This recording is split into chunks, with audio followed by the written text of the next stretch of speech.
I'll call the meeting to order, please. You got roll call, please. We have a quorum. Announcements from staff, please. Thank you, Mr. Chairman. I do have just a few things this evening. First, we mentioned to you previously that we are working with the Arrington community to prepare a special area plan for that area. The public portion of that process is going to kick off next Thursday evening with an open house at Arrington Elementary School. That'll be at 6:30 in case anyone wants to attend that. Secondly, item 28 has been withdrawn from tonight's agenda. And then finally, we do have a request for a non-agenda item this evening. That is for Conduit Church. They have done an expansion to their church property. The site plan has been approved by staff, but because the required landscaping requires a bond, that needs to be set by the Planning Commission. And so we're asking that you add that to the end of your agenda tonight, and that does require a motion. That's it. Thank you. Let's take care of item 31. Do I have a motion to add that? I'll make a motion. I have a motion and a second. All those in favor say aye. Aye. Opposed? Motion passes, so we'll add item 31. Moving on now to the public comment period. We have 30 minutes total, but the max is 3 minutes each. We do have we have 5 people, so it'll be a 3-minute max. I will try to give you a 30-second warning and then ask that you respect that 3 minutes when we get done. The first person for that is Janice Brothers.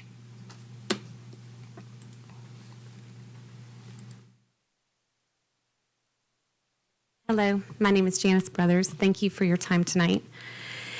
What is this about? Is this about meeting the perceived needs of people? Who sold you those lists of needs? The telecom industry? A few constituents? At the end of the day, the needs of the people are simple: a safe place to raise their family and a safe place to send their children to school. If Williamson County was educated on the science of millimeter waves, MMWs, they would not choose it.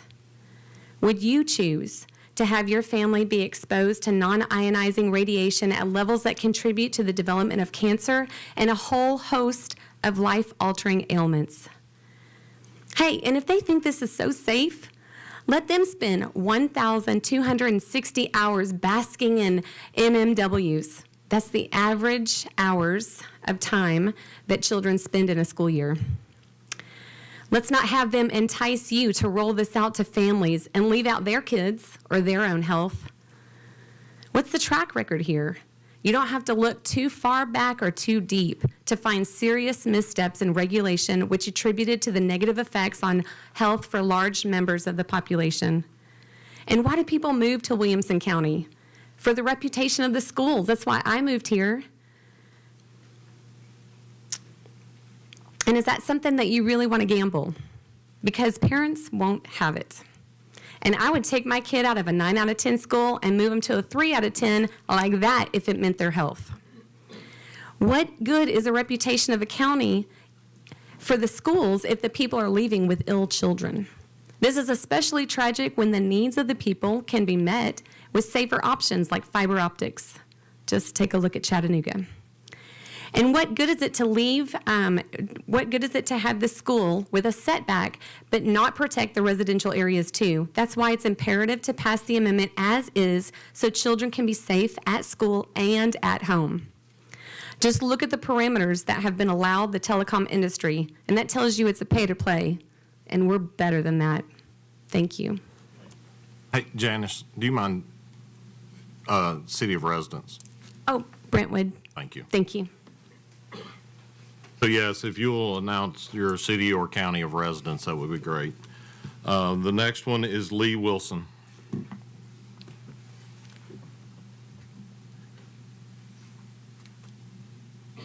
Good evening, Planning Commission. My name is Lee Wilson. I live in Williamson County. I'm going to discuss the amendment that's being brought to you guys with regards to the 1,500-foot setback. From my personal opinion, I understand that cell towers are needed. They're necessary for our world that we live in now. I just believe the amendment that's being proposed is a great start to allow safety for the children as well as our residents. The 1,500-foot setback has a lot of data behind that. There's a lot of information that's been provided to a lot of you out there in emails. And if you guys have more questions or want to discuss that, we're happy to share more information with that. But just as you drive around, as you look, where do you see these cell towers?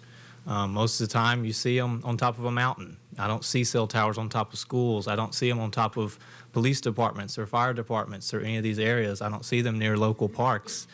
70% of our towers in Williamson County are actually on private property. That's coming straight from the state controller's website.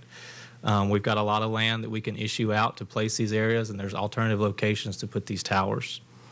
There's talks about and questions about cell phones and how they're stronger than these towers and whatnot. And really the reality is that we have a choice with the cell phones. The children's, the parents, if they want them to play on the iPad or the laptop or their cell phone 24/7, that's their prerogative. They have that choice. And when we place a tower right next to a school or right next to a home, we lose that ability to have our own choice in that. And so that's where we're sharing these stories and this information so that everyone has that knowledge to make an educated decision on. Those with the residential areas who don't have a choice, and the increased mortality rates, decrease in property value. I know there's been some questions in the working session. I don't see how people want to take that risk of increasing the mortality rate or decreasing your property value by putting a home near a cell tower based on all the information that's been addressed. To me, that seems like it would be not the best decision in anyone's interest. But I do think that there are some amendments that can be had with that. There can be a process if someone wants to do that, that can be done. The last thing I'll share is I think one of our county commissioners said it best that, we here in Williamson County are independent thinkers. And I think we've got the information out there, and I think we should all do our best to help protect our children and protect our residents in Williamson County. Thank you, guys. Thank you. Next is Jeff Goodspeed.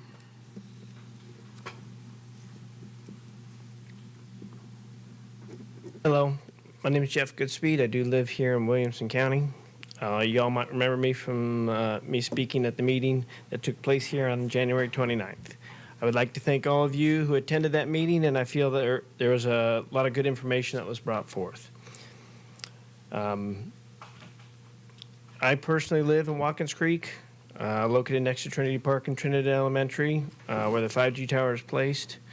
I know a lot of you, since several of my neighbors began speaking up about the tower, may have felt you did not represent the community's best interest when agreeing to allow Vogue Towers to put the 5G tower at that location. That is understandable, as the information on cell towers, especially 5G towers, is hard to find and murky at best. Why is that? The answer lies in follow the money. Who gains from this information not coming forward and not being followed up on? To name a few entities: AT&T, Verizon, T-Mobile, Microsoft, Apple, Google, etc. We all know where those pockets go, and we all know why nothing's been amended since 1996. The original information you did receive about cell towers was, and still is, again, based on 1996 data. Is there any building project in the city where you would rely upon building codes and permits based on information sourced in 1996? No, obviously not. Let's talk about the meeting on the 29th. Dr. Kent Chamberlain brought up some issues that were very enlightening, I think, to everybody. First was the study was done by a group of health and industry professionals who are not funded by big business. Second, we saw that there is definitely health risk associated with 5G towers and proximity to where people are living and meeting associated with those towers. And third, there are other communities who have taken steps necessary to mitigate the risk involved in 5G towers. Options outside of cellular, fiber optics, which our own mayor has put into action as of May 2022. Best part about that is it will lessen the impact on the network's capacity and coverage, which I know was an issue brought up by our own Williamson County employee. With newer technology comes newer risks, unseen risks that was not more evident when recently Apple and others now issue warnings to not charge your cell phone in the same room in which you're sleeping. Every expert brought by Vogue Towers and even the county, honestly, admitted that their information is based on data and regulations from, again, 1996. Oh, excuse me. What are the risks if we don't follow through with the original amendment as was proposed? 30 seconds, please. We get 30-year lease that can't be revoked, something that we don't want, at least not here in our community. One of those things that was brought up was a graph associated from a study in Brazil. It showed that if you're close to a cell tower, the risk of cancer go up. All I'm asking is that you don't allow us in the Watkins Creek to be another study that they go back and look at with a cancer risk that goes up associated next to a cell tower. Thank you. Thank you. Next is Sharon Harmon.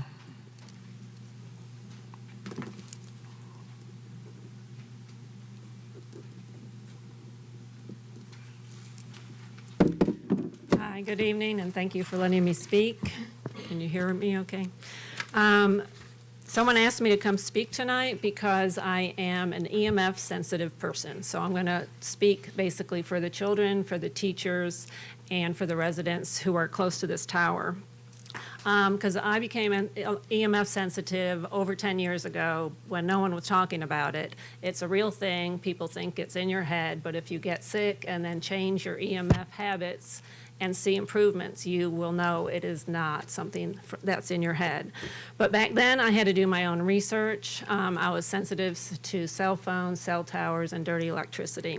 But even in 2010, there were some books out there, so I wanted to bring a few just to let you know that back in 2010, this was a medical provider who noticed changes in her patient's health as cell towers and cell phones became more prevalent. This is a book called Zapped by Anne Louise Gittleman. This one is a very prevalent book for what you guys are looking at right now. It's called Dirty Electricity, and this is by an MD and epidemiologist who was asked to look at a set of schools in California all the way back in the early 2000s where there was a rise of cancer in both the teachers and in the found that there was a direct correlation between the cell tower. And also something that he brings up in this book is it's not just the wireless radiation, it's also the dirty electricity that is created in the wires in the school or wherever, the home, whatever is close to the cell tower. And then this was another book written back in 2007 by a chiropractor and researcher in Canada who talks about many diseases in correlation with wireless technology. So I wanted to bring that, and also because of my sensitivities, I had to learn how to use meters for EMFs. So I brought one tonight, this one specifically for wireless. And research shows that for a general during the day, it should be at 0.06. And for sleeping, wireless technology should be at 0.02. Right now, as I stand here, it is going between 0.9 and 1.15. But if I had my cell phone right here with me, it would jump up way higher than that. A cell tower obviously would go even higher. So what I wanted to stress is most people blindly believe that this technology is safe. There are thousands, literally thousands of studies showing that it's not. You have to go looking for this information. It's not out there. 30 seconds, please. 5G is being deployed without any studies whatsoever. No safety studies were required by the federal government. And these frequencies are going to be a lot higher, more and a lot stronger going forward. A lot of the safety studies were based on the 2.4 megahertz frequency, which is what 3G and 4G is closer to, which is like your microwave radiation that comes out of your microwave at home, but 5Gs are a lot stronger frequencies. So I would like you to pass the amendment as it is and stress that fiber optics is really the best solution. Thanks for You. listening. And last is Maureen. I'm not going to try to, That's okay. I'm Thank used you. to it. it's all right. I'm Maureen Knoxheim. I'm from Franklin, Tennessee. And I'm here to support the 1,500-foot setback. I want to ensure that we continue to consider the health and safety of our children and residents, and it's always at the forefront of any of our decisions. For context, I want to lay out a timeline in terms of when cell phones started and some of the technology evolution. Cell phones started less than 40 years ago. 3G came out in 2001. 5G started in 2019. The average scientific study to understand long-term effects to humans is anywhere between 10 and 15 years. So we don't quite understand what the long-term impact will be from this technology. And at minimum, based off of the short-term studies that we have, we know that 1,500 feet is about as safe a distance as you can have to schools and residential communities. So I hope that you all support the setback as well, and I appreciate the consideration. Thank you. Thank you. That closes our public comment period. Thank you for the ones that showed up and presented. Moving on to consideration of the minutes from the last meeting. Do I have any comments or questions? Thank you, sir. Do I have a second? Second. I have a motion and a second. For all those in favor, say aye. Aye. Opposed? Motion passes. Moving on to consideration of the consent agenda. Do we have any comments on, or do we have any items that need to be pulled before we consider this?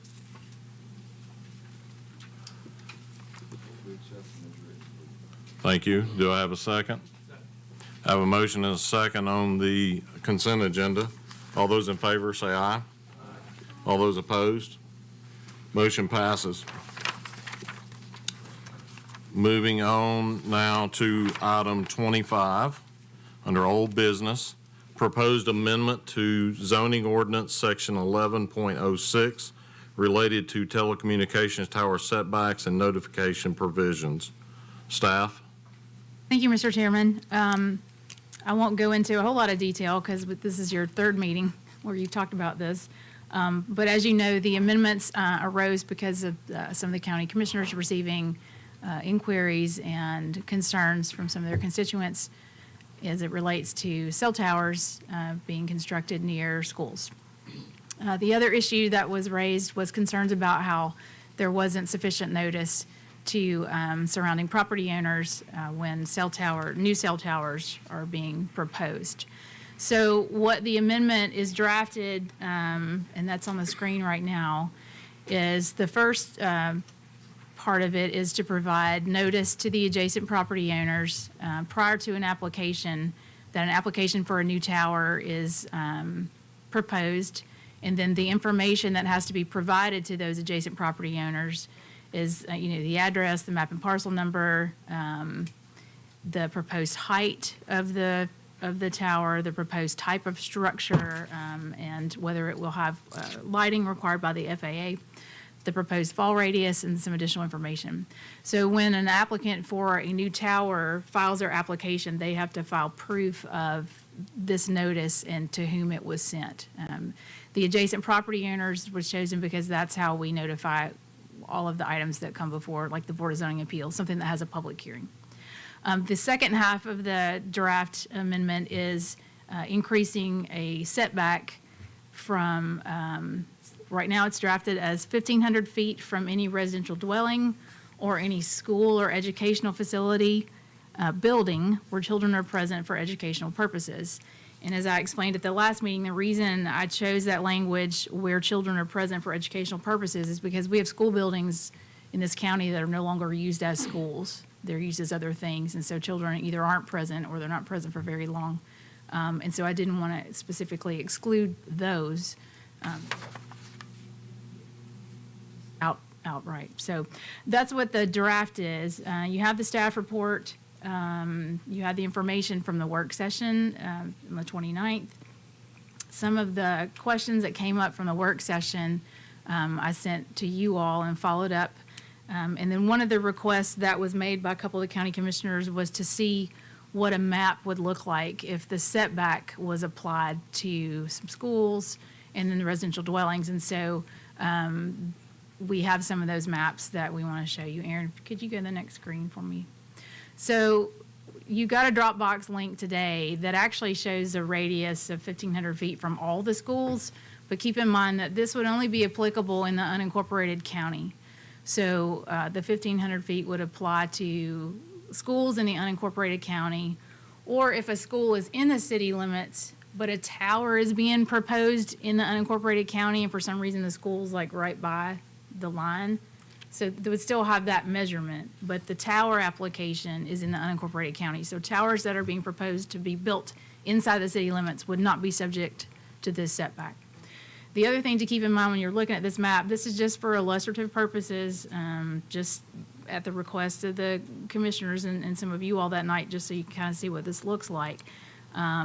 This is actually measured from, it looks like kind of the middle of the building of the school, but the way the ordinance amendment is drafted, it's measured from the building. So it would be measured from, whatever the corner is to wherever the tower is being proposed, not necessarily the center. I think you have another one too, Aaron, don't you? Yeah, so like this is another one. So within that hatched area, a cell tower would be prohibited from locating there, a new cell tower. And again, it's a new cell tower. This doesn't apply to existing towers or permit applications that are already pending, just like with all of our zoning ordinance amendments. The other maps that we thought would be illustrative would be a 1,500-foot setback from residential dwellings. And Mike and Aaron and Floyd worked very hard today to put a couple of these together. It would be difficult to do one county-wide for the unincorporated area, although I think we're going to try and follow up with GIS and see if they can do that. But we wanted you to see a sample of that. So if you'll go to the next one, please, Aaron, thank you. So this is just a sample area from Triune. If you see, you can see Patterson Road, Horton Highway, and 840. What they did was identify on the aerial photo what seemed to be a residential structure. Now, there may be a barn that they didn't measure from that has a residence in it, or a residence that doesn't exactly look like one.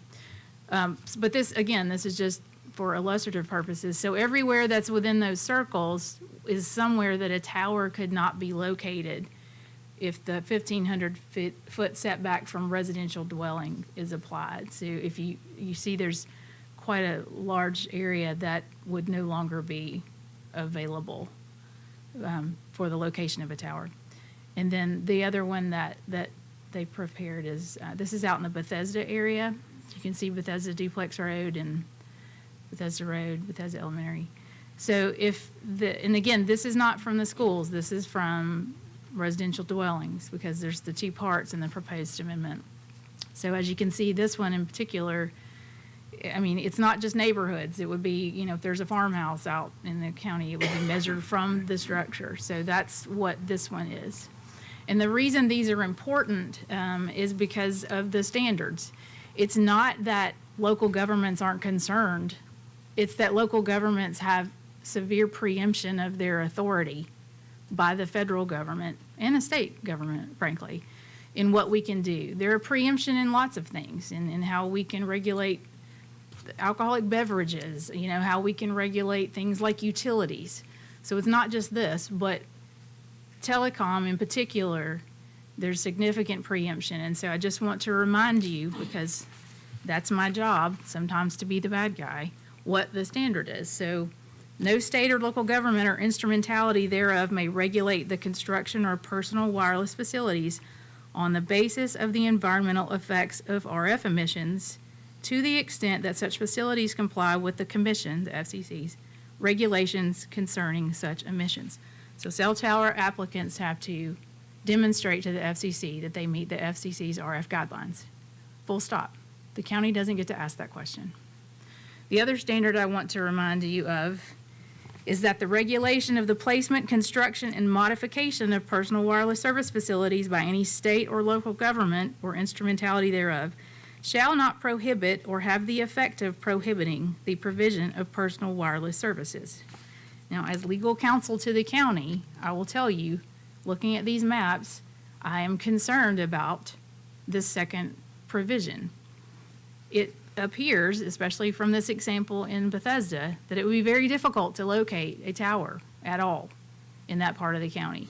And if a provider can demonstrate that there's a gap in coverage and there are other less intrusive means that they can't serve that gap, and our regulations prohibit serving that gap here, it would be difficult to defend in that prohibition as it has been interpreted, specifically in the Sixth Circuit, the way it's drafted now from the residential dwellings. So, that having been said, of course, I can answer any questions that you have. The Planning Commission's role in this is to either recommend or not. Only the County Commission can adopt amendments to the zoning ordinance, okay? So your role is a recommendation, and you have three options. You can either recommend it as it's drafted, you can recommend it as amended, you can recommend an amendment here on the floor, or you can not recommend it, okay? The County Commission will then take that resolution and the amendment, and they will act on it. And they can act to amend it further if you all amend it. If the County Commission makes a change after it comes from here, it'll have to circle back to you all. So you all could send it up as is, and if they amend it at the County Commission level, it has to come back to you. If you all amend it here, then the County Commission can adopt it either as is or as amended as you recommend. The County Commission can also approve it if you don't recommend it. It just requires a majority of their full membership as opposed to a majority of the simple quorum, but that's, you don't have to worry about that. So your options here tonight are to recommend it as presented, recommend it with an amendment, or not recommend it. That's what your actions are here. I hope that's not clear as mud. The amendment? Mm-hmm. And then, is there a hard copy on there, Des? Oh, it was in their it was in your packet, yeah. So on the amendment, the first part of it, that is a new subsection 4, and it's section 1106A9A. That's the notice provision. The one underneath that is a new subsection E to another part of the telecom section. And that's where the setback from residential dwelling and setback from the school or educational facility language is.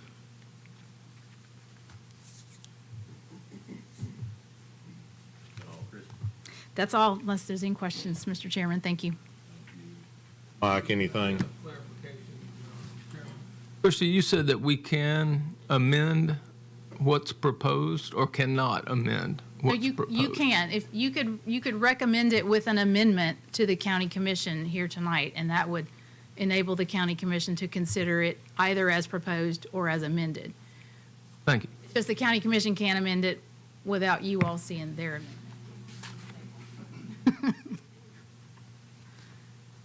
Thank you, and I'll just reiterate what she says. We are making a recommendation, and it is being adopted by the county commission eventually. County commission will consider whether We'll to adopt it or consider not. whether yes. to adopt or not. So we are not adopting tonight, but we are making hope to make a solid recommendation moving forward. So I will open it up for questions or discussions. I have a couple comments, and I would like to make a motion to amend. Couple quick comments. I really appreciate the quality of life and economy we have here, and I think communications is crucial to that, essential. Wireless communications are just essential. I do have concerns. I have concerns from a real estate perspective, community aesthetics perspective, and a health perspective. Most of my concerns are around places where the occupants have no choice to be. For me, that's schools, and I think that's the issue that I would focus on, particularly here. Residences, I think, are a little different. As hard as a choice it might be, residences always have a choice to be there. It may not be an easy choice to move somewhere or move away from somewhere, but it is free of a government mandate to be in your home in most cases. And I can't even think of a case where you are required by the government to be in a home or on certain property unless you are incarcerated or at school or somewhere like that. So for me, I support limiting these types of structures near schools. And I think 20 years from now, if we look back and certain sciences are confirmed, we would look back and say, man, that was a good decision to limit it near schools or other places where occupants are required to be there. Say 20 years from now, that's not confirmed and it's the other way. I don't think anybody's going to look back and say, man, I wish we built more of these towers near schools. I just don't think that's going to be the case. So the decision in my mind is easier when I rationalize it that way. I think if we leave residences in the proposal, it will fail. I think it will fail here, first of all. I am fairly certain it will fail at the county commission level too. I think if residences are included, the whole thing will not move forward. I think if we were to pull residences out of the amendment, there's a good chance it passes here, and there's a good chance it passes at the county commission based on the work session and the public comments that many of you probably tuned into. So having said all that, I would like to make a motion to amend the proposed draft to remove 4 words, and they are any residential dwelling or from this proposed amendment.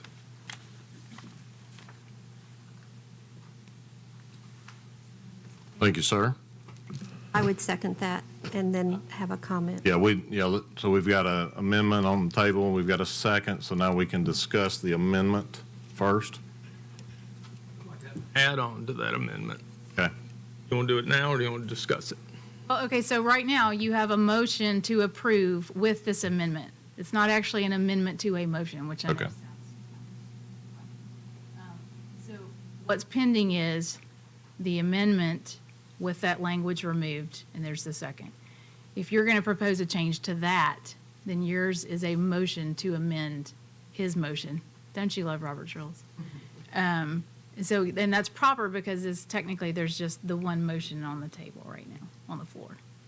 So just Thank you. out there. I love somebody that keeps us straight on Robert's rules. So, Just for clarification, mine has nothing to do with what he says. okay. Okay? So it On. Well, but if you are, will be done if we pass his. yes, Or- if Oh, you, really? Okay. Yeah, so we would need to hear yours first. Sorry, Christie, I didn't get that all the way over here. So you'll need to recommend your amendment to his motion for approval with an amendment. So you Okay? pass his first to have add. a change to something, you can recommend an amendment. Your action would be a motion to amend. Could you lean in just a little bit? Your action would be a motion to amend. Okay. That's I what have a you want motion to amend? Okay, I make a motion to amend instead of 1,500 feet, 500 feet setback. Can we have some discussion? All right, so we have a motion for an amendment for a motion to amend it with any residential dwelling or to be removed. And now we have a motion to amend that further to reduce it to 1,500. So we need to consider, from 1,500 to 500, we need to consider that first. So let's now first discuss the 1,500 to 500 amendment first. And there needs to be a second. Okay. We have a motion and a second on the motion for the 1,500 to 500, and now we can discuss it. Yes, sir. Is that changing the 1,500 setback for schools or keeping that in place and adding that to residences for the 500? way the Roberts Rules has set up, the one that's pending is to remove the residential dwellings, and so the 500 feet would be reducing it just to schools. The residential dwelling is not on there at the moment. Now, if that fails, you can go back and take up the whole thing.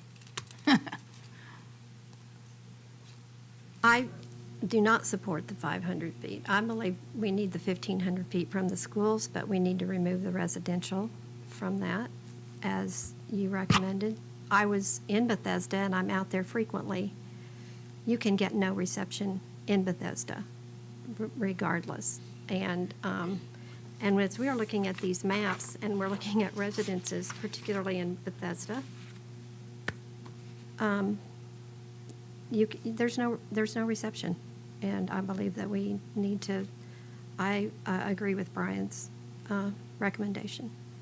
Thank you. Any further discussion? Yes, sir. For a point of reference, a 1,500-foot radius is 3,000 feet, which is 162 acres of open space that you're requiring for no, of course, with your amendment, you could have houses on it, but the original motion would have no houses, no schools on every 162 acres.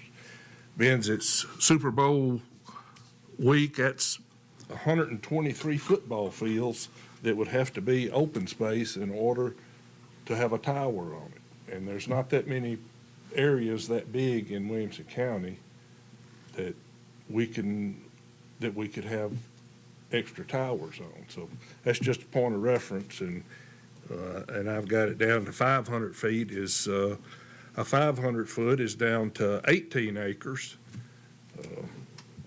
for a point of reference. That's just. Any further discussion on the 1,500 to 500 foot before we vote on that first?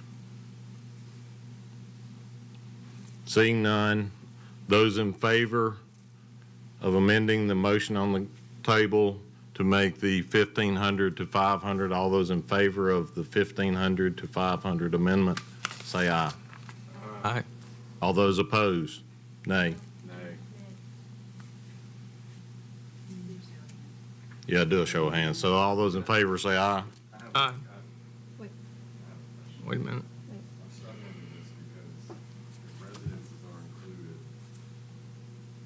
that 500 to 1,500 makes a whole lot of difference. The residences are not included. It's 500 feet as an amendment to what you have already proposed as a motion. Settle that first, because I think if we talk about the 500 to 1,500, it would make a difference for me. So say I move forward and I know residences are included, there's a potential I might support 500 instead, just to open up more space in the county for cell tower coverage. If it's not, if residences aren't included, I'm not supportive of the 500-foot adjustment. That makes a difference for me. Right, so as I understand it, you have a motion on the table to remove residences. He is amending that to reduce the 1,500 to 5. So it would be 1,500 to 5 for schools. If his amendment fails and then your motion fails, you can go back and change 500 feet with residences. But you've got to take action on both of those motions first. You just voted on the 1,500 to 500. Both resident and school? No. Can I make a suggestion? I need to make that, that needs to be very clear for me. So what you just said, Christie, is right. We have an amendment of an amendment. We will vote on the first amendment first, and then we will vote on the second amendment. If we don't like that amendment and it gets voted down, we still have to take up the original overall. And so then we could amend it at that point and move forward again. That's correct. So when you vote right now, you're voting on a motion to amend where it will be a 500-foot setback from Yes. schools. She's right. And that's the amendment that you're voting on right now. If that passes or fails, then that alters what you already have on the table, and we're back to your motion. If that makes sense. You got it? Right. No. No. Because he was modifying the original amendment. Modifying yours. We haven't taken action on yours yet. There was never a motion to approve it as it's currently drafted. Okay? There's a motion to approve it without the residences. He's put a motion on top of that to reduce from 1,500 to 5. So it's 1,500 to 5 for schools only. All right, show of Action on hands, that one first. show of hands for those in favor of making the 1,500 to 500 amendment to the amendment. Schools only. Schools only. 2 in favor, 3 in favor. All those opposed? All right, amendment fails. So now you're back to taking action or discussing the motion to amend the language as it is currently stated, with removing the residential dwelling part. So it's That's correct. 1,500 from schools, plus you've got the notice provision, okay? Perfect. So any discussion now on the original amendment to remove any residential dwelling or from the original words? I have a question. Yes, ma'am. How many existing Williamson County schools are in the unincorporated county and would be subject to this setback? Yeah, presently. Presently, they have towers near them.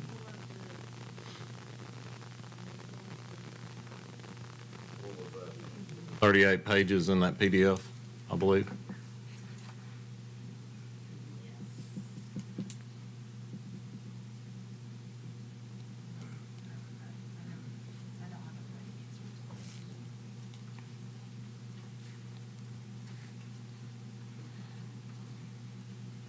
Thirty to 40 schools is probably as accurate as we can be tonight. But how many of those have towers near them? That's your question. No. I was just wondering how many schools would be subject to this new setback? Okay.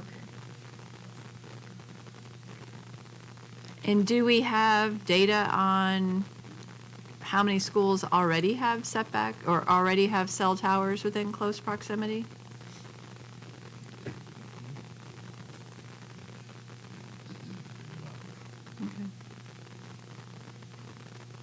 Any further discussion on the amendment to approve it with any residential dwelling or removed? So we're going to do a show of hands again. Those in favor of removing those 4 words, raise your right hand. 1, 2, 3, 4, 5, 6, 7. Motion passes. All right, so now we are in full consideration of the revised language, 1,500 feet from any school or educational facility building where children are present for educational purposes. And open for discussion on, You just passed it. we're done? Okay, good. I'm sorry, I was making notes. I thought you were moving on. All right, well, cool. No, All right. that was the main motion. All right, Motion. thank you. All right, there we go. Do we not have to pass the original motion? We went, The motion was to approve it without that language. yep. So you're sending this to the county commission just like that, without those 4 words. And then the county commission will either do what you suggested, they will adopt it as is, they will not adopt it, or they'll send it back to you with some additional changes. That's Monday night. All right. Thank y'all. We will move on to public hearing on item number 26, and I need to recuse myself from this, so I will turn it over to Mr. Croham. We'll give a couple minutes for if people want to leave as well. Thank you. Here's your list of that, and you've got your stuff. All right.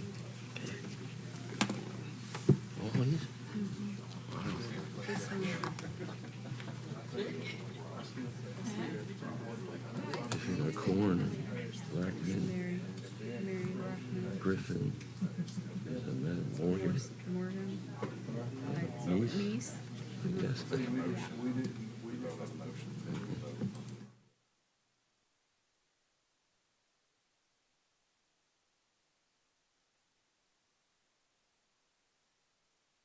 Yeah. Okay, the next item on the agenda is a public hearing. It's a concept plan for Wheeland Farm subdivision containing 69 lots on 580.45 acres located off of Del Rio Pike in the 9th voting district. The way a public hearing will be run is staff will read their report, and after their report, we will open the public hearing. Each speaker will have 3 minutes to speak. They will come to the podium and give us their name and their address. Staff, would you read the report, please? Thank you, Mr. Chairman. All right, so this is the aerial view. It'll start here in just a second as we zoom into the property. It's located on Del Rio Pike.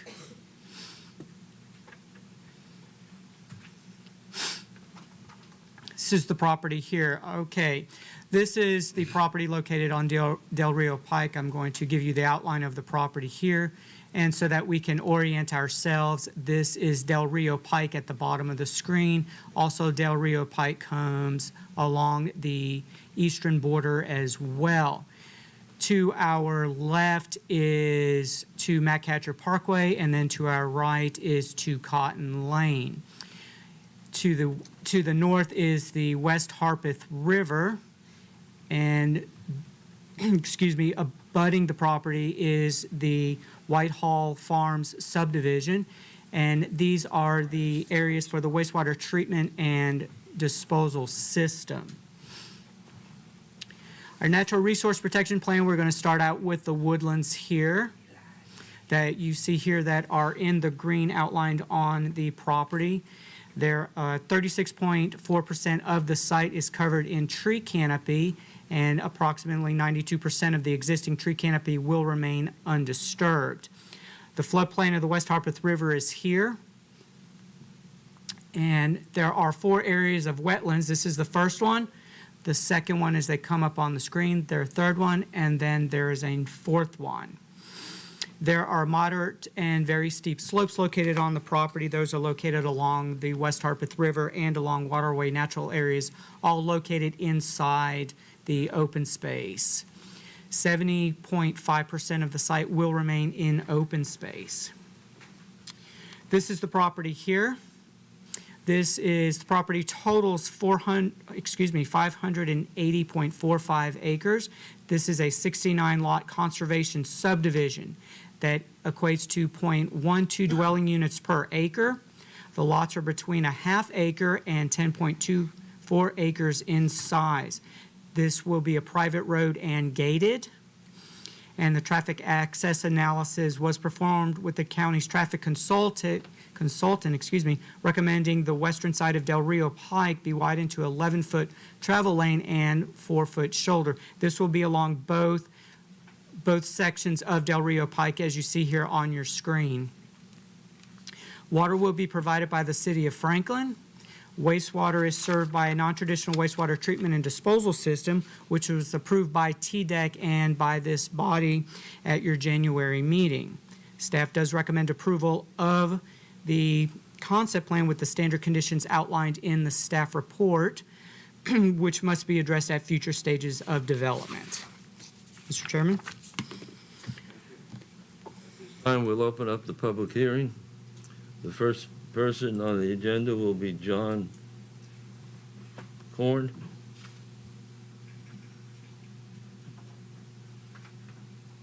My name is John Michael Korn. I live in Brentwood, but I'm here on behalf of William Morgan, who is a resident at 3110 Del Rio Pike, just down the street.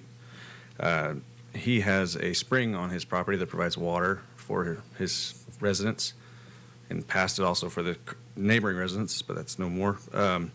That spring represents about 22% of the natural flow in the Harpeth River during the drought, the low flow conditions in the Harpeth River. So it's an important natural water source for the river, and we would like to make sure it remains clean. So the only thing, he's not opposed to the development. He's just asking that because of the sinkholes and the karst nature of the area, that his spring will not be impacted. One of the ways to do that would be to do some dye testing in the sinkholes that are currently on the property, make sure if water comes out and the dye comes out into his spring, they know, and we can avoid contaminating his spring with any potential problems. Again, he doesn't have a problem with the wastewater treatment system, but just has a couple issues that, he would like to have assurance that his water will not be impacted. And further, each home on these things will have a vault for the solids handling that will be removed and has a high-level alarm. It's great, but it doesn't have any alarms to detect if the vault will leak. So one possible solution would be to have a fiberglass interstitial space that the solids come into with a water alarm on the outside. So the tank vault would be there with another tank inside of it. And that's a normal process for fuel tanks, so it's new technology that's available, nothing new. But that would give an alarm to make sure that the tanks aren't failing themselves too. So further assurance that the raw sewage wouldn't be potentially contaminating the grounds and the groundwater supply. Thank you. The next person will be Mary Brockman.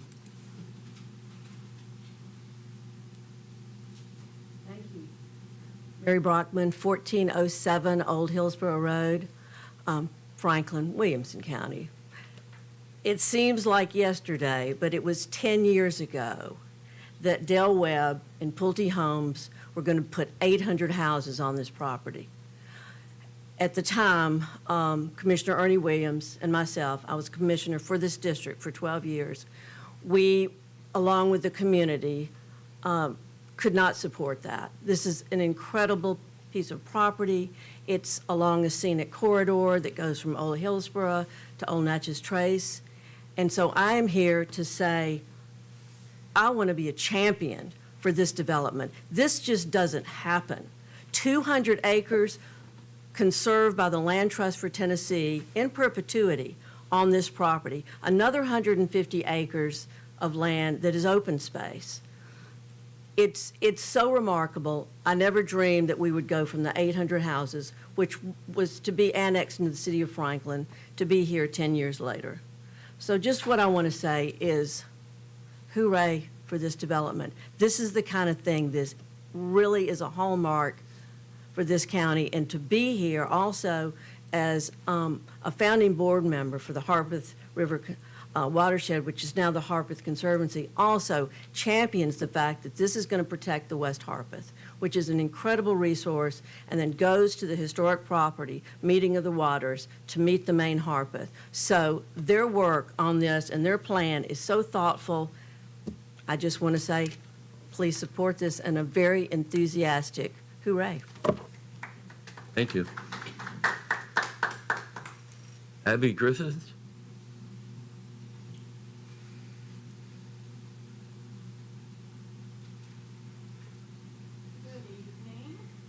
Having us here. My name is Abby Griffith, 3104 Del Rio Pike.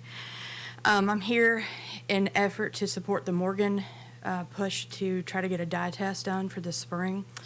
I'm the owner of the Nicholas Tate Perkins home. It was started in 1799. It was finished in 1810.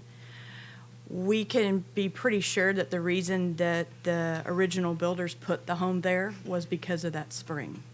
It is a very valuable natural resource. I'm no longer on the spring due to circumstances out of my control, but I have a well about 200 yards from that spring that is my sole source of water. I,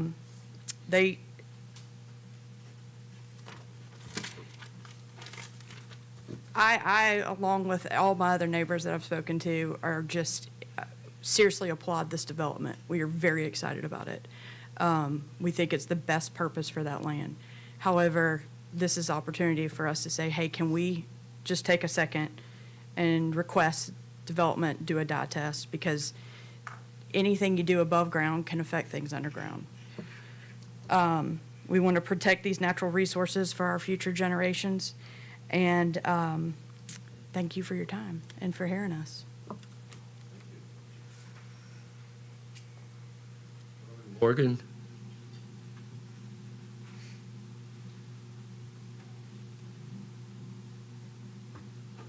Good evening. My name's Carver Morgan. I grew up at 3110 Del Rio Pike, which belongs to William Morgan, who's my dad. I currently live in Davidson County, but I'm in the process of designing and building a home at 3118 next door. Excuse me. So I grew up on the spring water that's been talked about this spring. Want to have my children, 3 young children, be able to enjoy it as well. The spring also, as was mentioned by Mr. Korn, has about a mile worth of creek that comes off of it and leads down to the Harpeth River. That creek's a very important ecosystem. Blue herons on it, many other animals. So just want to reiterate anything that you can do to ensure that we can protect that spring long term would be much appreciated. Secondly, I do want to, since you're looking at this area of the county and Del Rio Pike right here, I want to point out that it is a dead zone for internet currently. It's an issue that a number of the neighbors in the area have tried to deal with Comcast, AT&T, and Middle Tennessee Electric to no avail at this point. So if there's anything the commission could do to help to get that internet dead zone addressed at this time, that'd also be appreciated. But thank you for all you do. I do want to also reiterate all the comments that have been spoken tonight. As someone who grew up there, I also spent a lot of time trespassing on this area as a young man. Picked a lot of daffodils, did a lot of running on it. It's a beautiful piece of property, and I really commend Wiley and Trevor Cross and everyone else who's developing this area. We think it's a wonderful vision for the neighborhood, for Williamson County for the long term, and really fully support their plan. We just want to try to make sure we're protecting the spring and the natural waterways. Thank you. Bill Neese?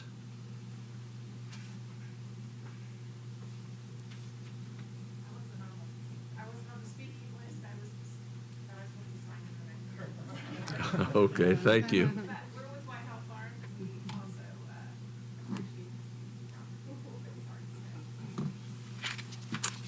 Okay, no one else is on the agenda, so we'll close the public hearing this time and we'll go to the commission for questions.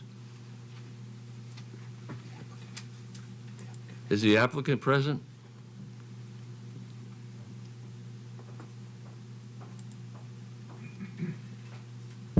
Yes, sir. Trevor Cross with the development team, and happy to answer any questions you all might have. I have a question. This may be for legal. If we approve this as is per staff recommendation, and there are later contaminants found in the spring, what is the recourse for the property owners of the spring or that get water from that spring? I guess the recourse would be contacting TDEC, or I guess it depends on what it is. If it's maybe the operator of the wastewater system, but the subdivision, as I understand it, meets all the county standards. So you all have very little discretion to turn it down.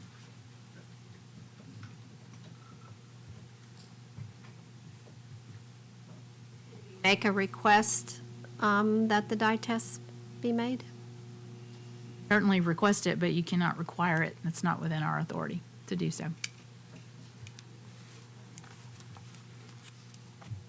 I'd like to respond to this issue if I can. To me, we're here tonight to approve a concept plan. The wastewater system has already been approved by this body. It's been approved by TDEC. We have a state operating permit. That ship has sailed. These systems exist all over the county. As you all know, you've probably approved quite a few of them, and you approved this one. So, I would say that we deeply value sustainability, environmental responsibility, and I feel like we've created a project here that reflects that. As has been stated, we put 200 acres in a conservation easement, which is directly across the street from the spring. None of that property, and I don't know if you can really tell on the map, but none of that land there will be developed. We also have addressed comments from Mr. Morgan with staff. We have shown that surface water is not an issue here. The topography will clearly show where surface water flows. Karst, there are karsts all over Middle Tennessee, as I'm sure you all know. There are, I think, 4 or 5 that we've identified on this entire 581 acres. And we're required to remedy those, to mitigate those by the county, which we will, and so those karsts thus then go away. They are filled in and compacted, and they are no longer, a place for somebody to trip into. So I say that because, and I would, Commissioner Brotman also mentioned that I think we have 400 acres of open space in this project. This is a step system, not a septic system. We could have gone septic. That's putting untreated wastewater directly into the ground. This system is a pressurized system that pumps to a small wastewater treatment facility, and it's filtered and then dispersed as gray water in a field that is on that map that is approved. I would hate something to happen to this spring. I appreciate history of this county and this place. I grew up here too. The spring, I hope nothing happens to it, but this feels like an unreasonable request, because how am I supposed to guarantee someone else's spring? And what kind of precedent does this set if we do a dye test, if we do try to somehow guarantee that we're responsible for someone else's water? Then can I ask my neighbors next door to do the same? That's what I would ask this body. We have abided by all the rules. We've done our due diligence. You guys have approved the system. We have a fantastic project that'll be, to me, something that this county can be very, very, very proud of. Happy to answer more questions, but as far as we are concerned, this issue is irrelevant for tonight, and we have no desire to really address it any further.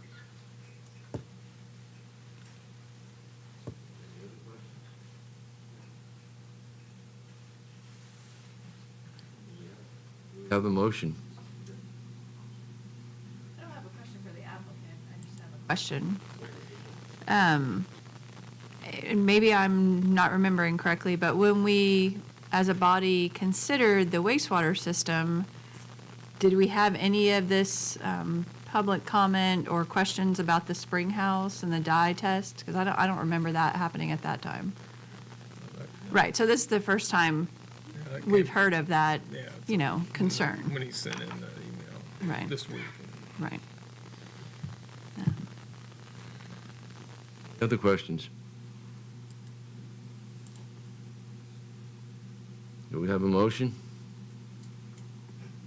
Move to approve for staff specification. Have a motion. Do we have a second? We have a motion and a second. All in favor, signify by raising your hand. Opposed? Motion carries. Thank you. Thanks. Thank you, sir.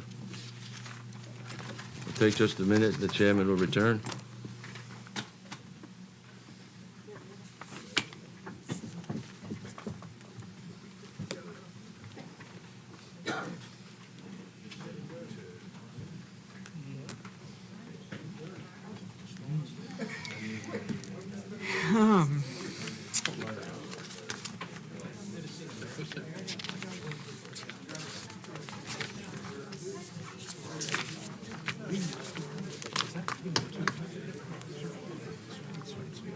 Sorry, I was on my wireless phone.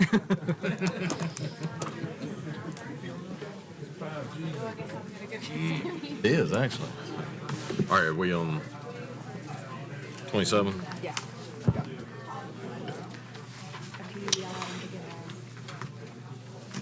Hey, if y'all would please exit, we got a couple more items of business, if you don't mind, please.